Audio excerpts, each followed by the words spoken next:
Welcome to another great episode of DubCast. As a refresher, we'll chop it up once or twice a month with some of the brightest and most emerging stars in the handicapping industry, and we are definitely on the money with that today. We welcome to the studio the great Chris Farley, one of the rising stars in the industry, focus on NBA and NFL handicapping, and he is on fire. You may know him from the Circa Sports Pool, or his Dub Club feed, or one of the many other things he's doing in the sports betting ecosystem. So without further ado, let me introduce Chris Farley, aka FarleyBets. Give him a follow on Twitter at ChrisRFarley1.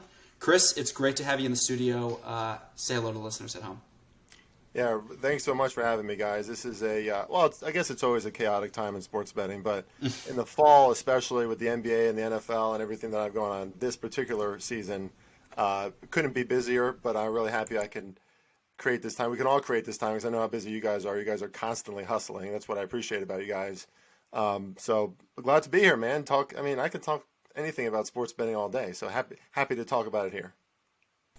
Phenomenal. And we're thrilled to have you on. Maybe for the listeners who aren't as familiar with FarleyBets, with your Twitter persona, and kind of all the great things you do in the sports betting ecosystem, give us the 3-minute origin story or the 2-minute origin story. How did you kind of get exposed to gambling Twitter, to the world of handicapping? You really kind of made it into the inner sanctum to a lot of the old guard and the most respected cappers in the industry. So walk us through your journey, because I think our listeners will find it super interesting.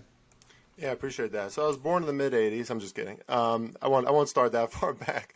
But no, so I would say probably sports betting as an interest for me started probably 6 or 7 years ago. I was actually living in Philly. It was a pretty dark time in my life. Broke up with a girlfriend that I thought maybe could go somewhere. And I just wanted to get away from the D.C. area, which is where I was living for a long time. And I just started getting interested in the discipline of sports betting.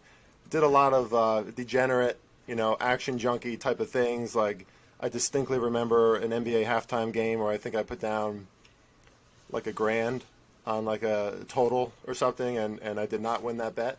That was a quick lesson. Ouchie. Yeah, a quick ouchie, and probably what I'm not supposed to be doing.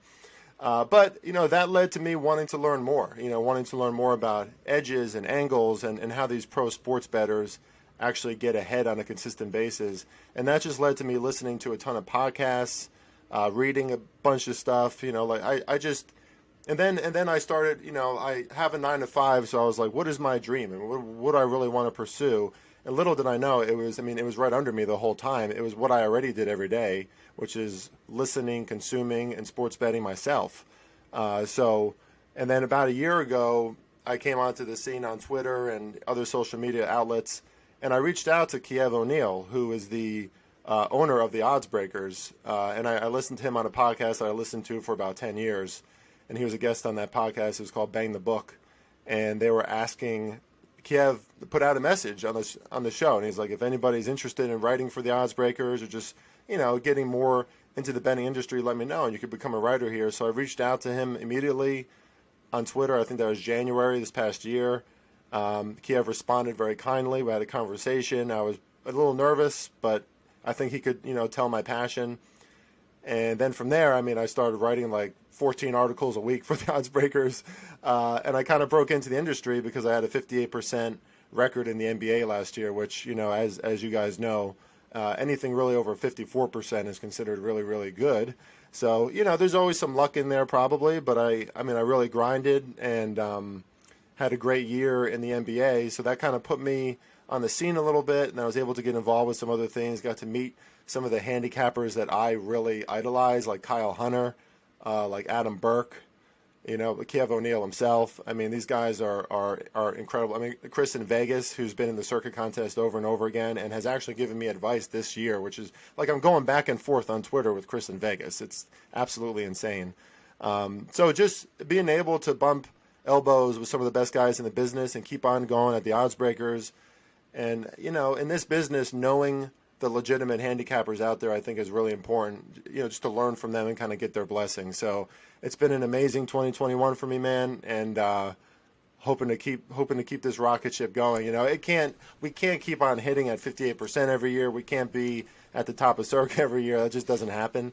But while I'm going through this and while I'm experiencing this, I'm just going to savor it and hopefully the Circa contest ends well. Let's put it that way. That's on the foremost part of my mind right now.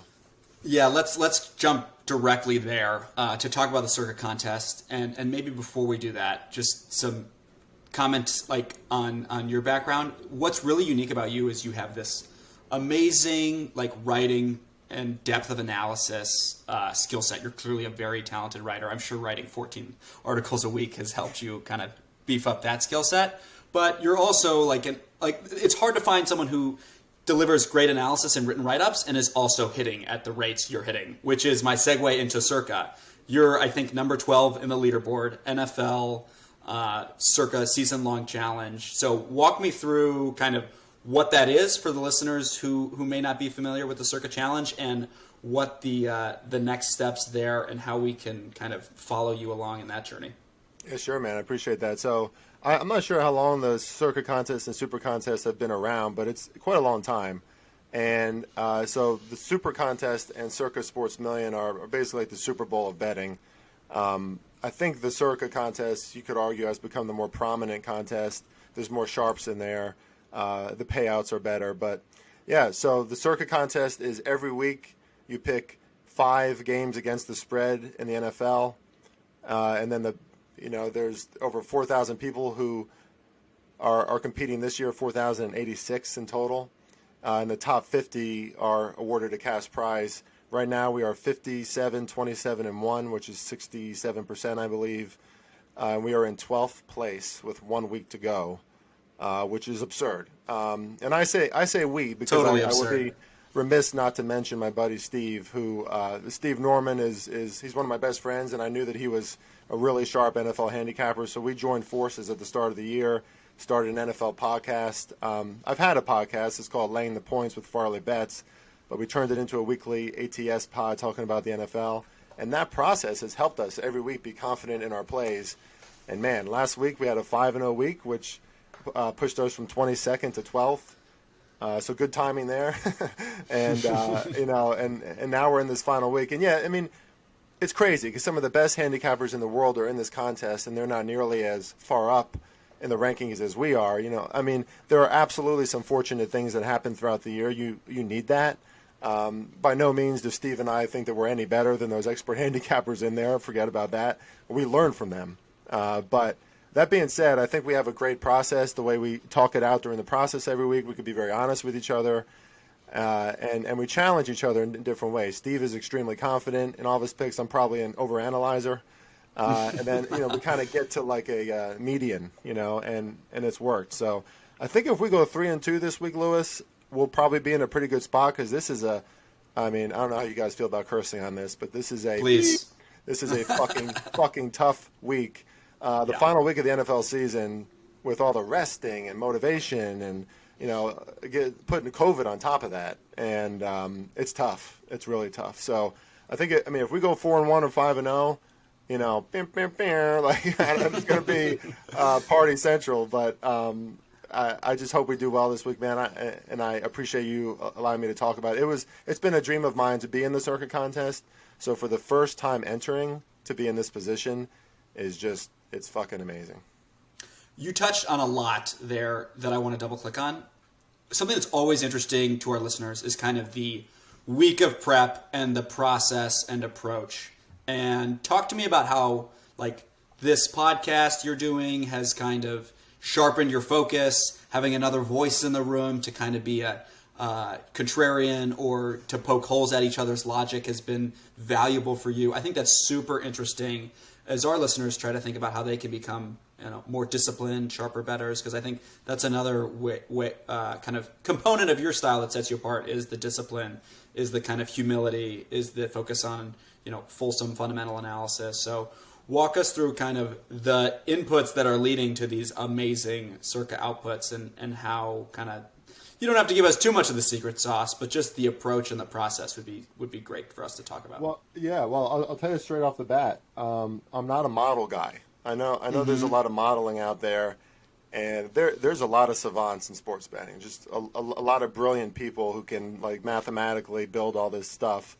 I'm not that guy, but I certainly, obviously you have to take advantage of all the data that's out there. So that's first and foremost, just looking through where teams stand, how they do it against, particular matchups. But I would say more the most important thing is that you stick to your process, that you know what your process is, and you stick to it 100% of the time. And even if you're on a bad streak, you still stick to it because it works long term. And obviously you have to be in the game long enough to know that it works long term. But in the NBA, for example, every day, I mean, I guess I won't go through everything I do, but every day I do the same things.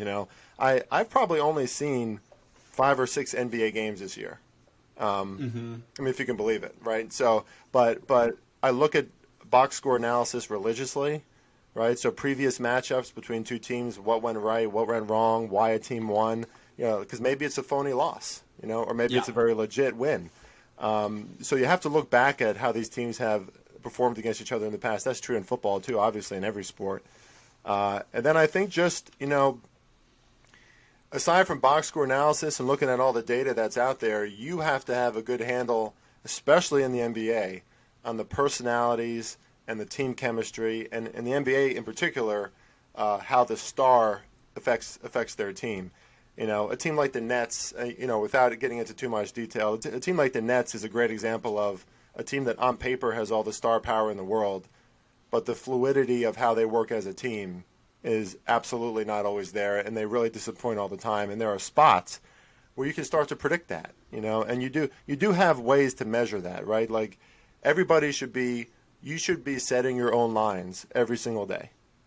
I mean, if it's in the NBA, right? So if it's in the NFL, you should be setting your own lines every week, and you should be comparing your own lines to what comes out in the books, because that's really the only way to see if you think that there's significant value. I woke up and I saw I'll give this out as a free pick if anyone listens to it today, Lewis, but I woke up or actually late last night, the Cavs against the Blazers. I cannot stand the Blazers. I think they're a terrible team.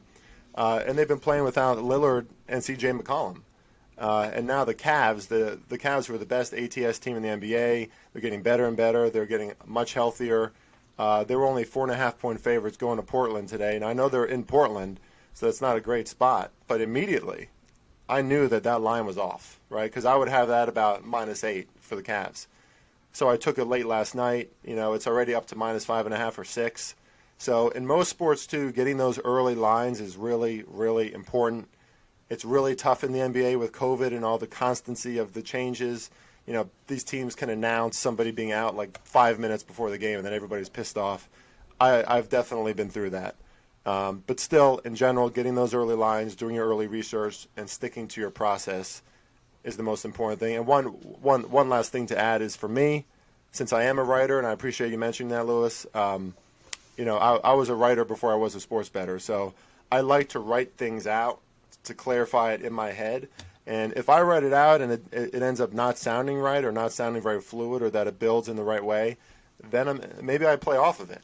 I can kind of, sometimes you can put some confirmation bias in there too, so you got to be wary of that. But if you can write it well, like this makes sense, then maybe it doesn't make sense. Maybe there's some other competing narratives out there. So find your process and stick to it. That's what I would say is most important.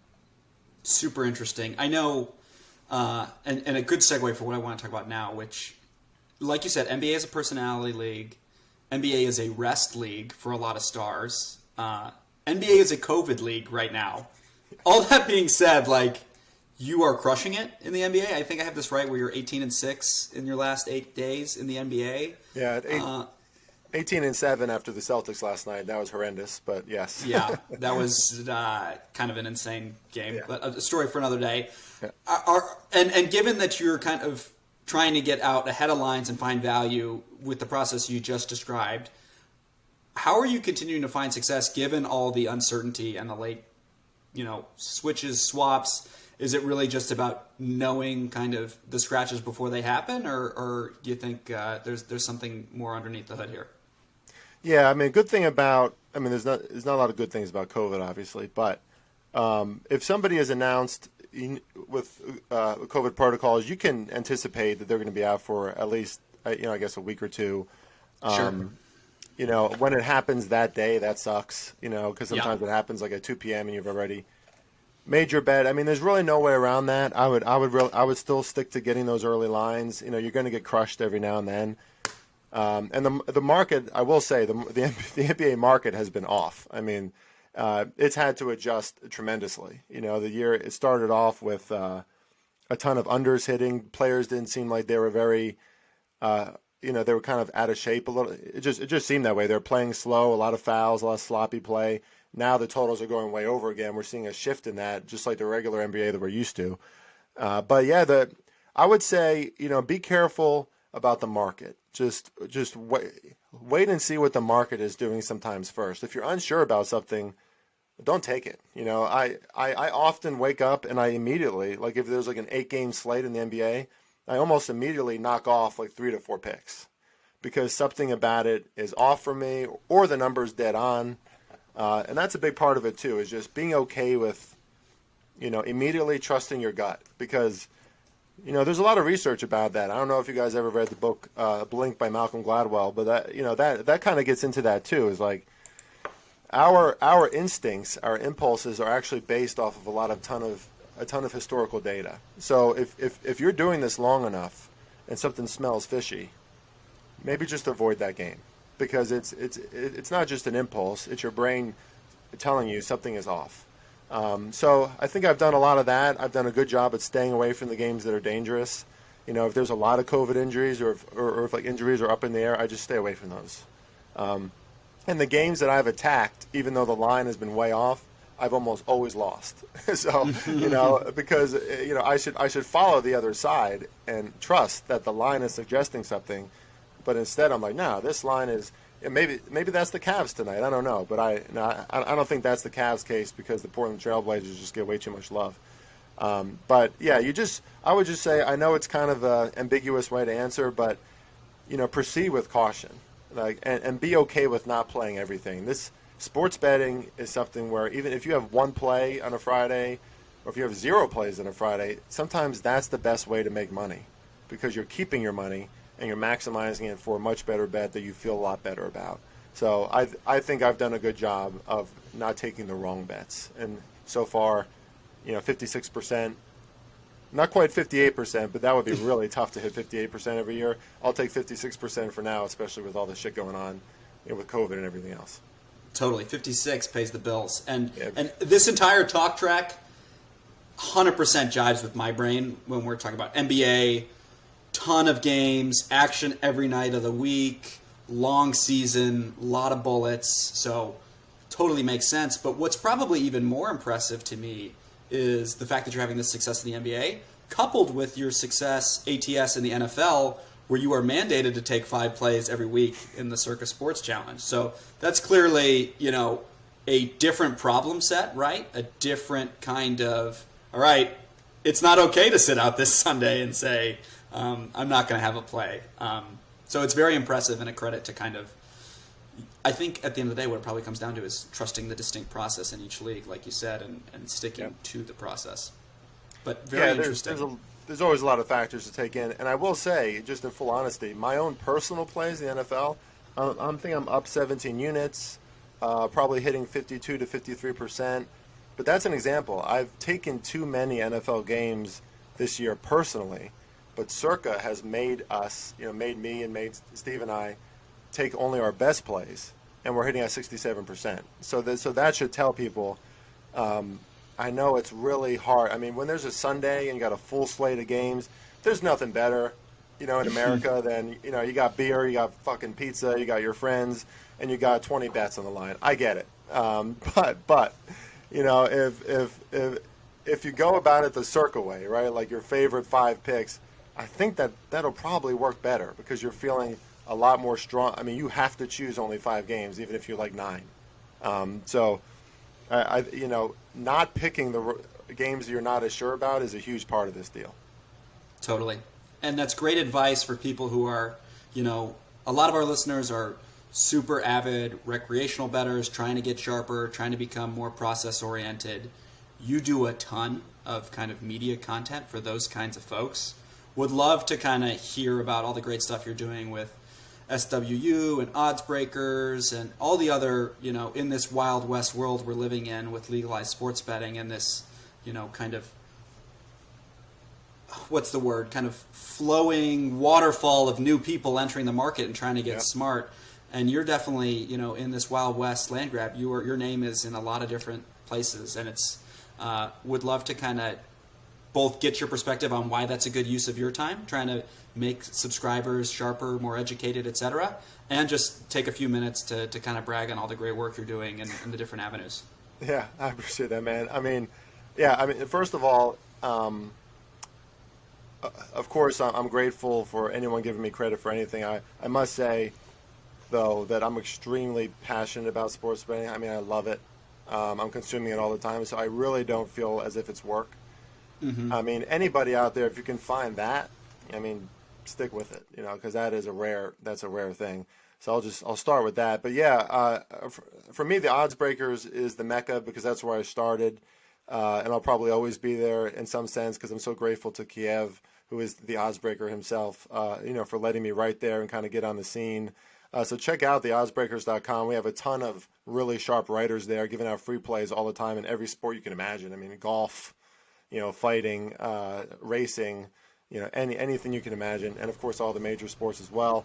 So I write articles there every week, and our Circa picks will come out Sunday morning at the Odds Breakers, as they have every week. So check that out as well. Sports Wagering University is something I'm incredibly excited about. It's exactly how it sounds. We are trying to teach people about sports betting, and starting with the basics, but getting into some really niche stuff too, like totals and futures and contests and particular sports and how you bet them. And this year in 2022, we're going to unleash a bunch of different classes and a bunch of different sports. So I'm really excited about that. And finally, I'm on the BetUS NBA show 4 times a week. If you look up BetUS on YouTube or on Twitter, or if you look up BetUS NBA, that channel will come up, and I'm on that show 4 times a week. And we pick, we have our picks every day. I think I'm hitting at like 62% on there, which is, again, right? It's forcing me to filter my picks a little bit, only 4 times a week. And again, I have an even better record there, which goes to show you 56% is still good, but when I have to filter it, it's even better. So you can check me out there every day at 4 o'clock at BetUS. And then, of course, I'm affiliated with this great company called DubClub. Awesome shit there. I don't know if you guys have heard of it. I put out the picks there. And yeah, man, I'm just, I'm trying to be any company that promotes sports betting to me in the right way. And, I guess I shouldn't say it. There's no right way and wrong way. This is going to become, well, there is a right way and a wrong way, but this is going to become a very oversaturated industry. And there's a lot of people who call themselves handicappers, but they're kind of a dime a dozen, right? Like anybody can wake up and be like, I like this game, I like that game. But there is a process, and over time, you can tell if you can really trust the handicapper or not based on their analysis and how much they're telling you about their picks and if they're giving you early lines. And I like companies that are trying to help those handicappers. And you guys are doing that for me. The Odds Breakers is doing it. Sports Wagering University is trying to do it. And credit to BetUS, who's a sports book, but they're trying to inform and educate the public too. This is just like anything else. It's like when casinos first started up. This is only going to explode. It's only going to get more legalized. It's not going to be seen as something that's a vice or like something that only derelicts do. It's a part of our lives now, and major sports have to recognize it too. So the more you can learn about how to beat the book and how to get sharper, the more money we can win you. That's really the point. As much as I love to win my own money, guys, like I love to win other people bets, and to know that people with their families, who knows what their job is, but they're getting extra money because they took my picks that day. That's a great feeling. So I think I love people too, and I love helping people, and that's a part of it too. The fact that I can combine those two things is pretty awesome. Phenomenal. Well, I know we have probably already taken too much of your busy schedule. This was a phenomenal interview. Always great to catch up, hear what you're working on, and make sure to give Chris a follow at Chris R. Farley1 on Twitter. Check out his Dub Club page, and continue to do all the great work you're doing in the ecosystem. And we will be. I'm sure we'll have you back on the pod before long. Yeah, man, I hope so. And feel free to if good things happen. Let's knock on wood. If good things happen in Circa this week, feel free to use the good name of FarleyBets for Dub Club and everything else, because without all the help that I've gotten along the way, forget about it. I wouldn't be anywhere. So I really appreciate you guys having me on, man. And yeah, FarleyBets also on TikTok and Instagram, which I'm not on. Let's go. Yeah, I need to be on TikTok. I didn't even know more, that. But TikTok is like. To me, it's like 95% 16-year-olds, and it's a little creepy for me. But I know we're supposed to be on there to promote stuff, so I'm trying. So you can check me out there too. Love it. Well, super fun interview. I know our listeners will love hearing about your approach and kind of the way they can kind of arm themselves with the tools to be successful and be process-oriented and disciplined, because you certainly do a phenomenal job being an exemplar there. So thanks again, and good luck with the Circa Challenge coming to a head. And say your prayers, eat your vitamins, and hopefully we're celebrating next week, right? Thanks, guys. Thanks for having me on. This is awesome. Super fun.